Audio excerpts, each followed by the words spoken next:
আপনি কি কখনো ভেবেছেন এত গুনাহ করার পরও আল্লাহ কি আমাকে ক্ষমা করবেন? আজকের এই ভিডিওটা হয়তো আপনার জীবন বদলে দিতে পারে। তওবা মানে শুধু আস্তাগফিরুল্লাহ বলা নয়।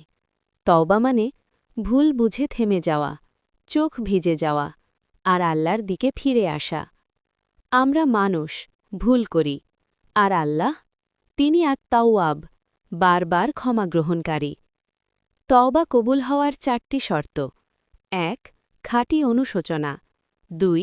গুনাহ ছেড়ে দেয়া, ৩. আর না করার দৃঢ় সিদ্ধান্ত, ৪. মানুষের হক ফিরিয়ে দেয়া।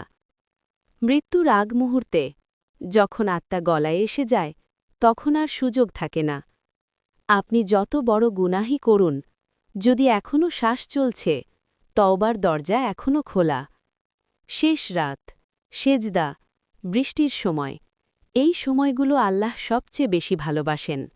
এবং এই সময়গুলোতে ২ হাত উঁচু করে আল্লাহর দরবারে খাস দিলে পাঠ করুন, আস্তাগফিরুল্লাহ রাব্বি মিন কুল্লি জাম্বি ওয়া আতুবু ইলাইহ।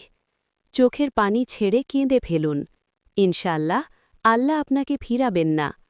আপনার তওবা কবুল করেন, কারণ আল্লাহ মহান, পরম দয়ালু, করুণাময়। মানুষ ছেড়ে দিতে পারে, কিন্তু আল্লাহ নয়। আজই ফিরে আসুন। এই ভিডিও যদি আপনার হৃদয় স্পর্শ করে, এখনই লাইক দিন, কমেন্টে লিখুন, আল্লাহ আমাকে ক্ষমা করুন। আর এমন ভিডিও পেতে চ্যানেলটি সাবস্ক্রাইব করুন।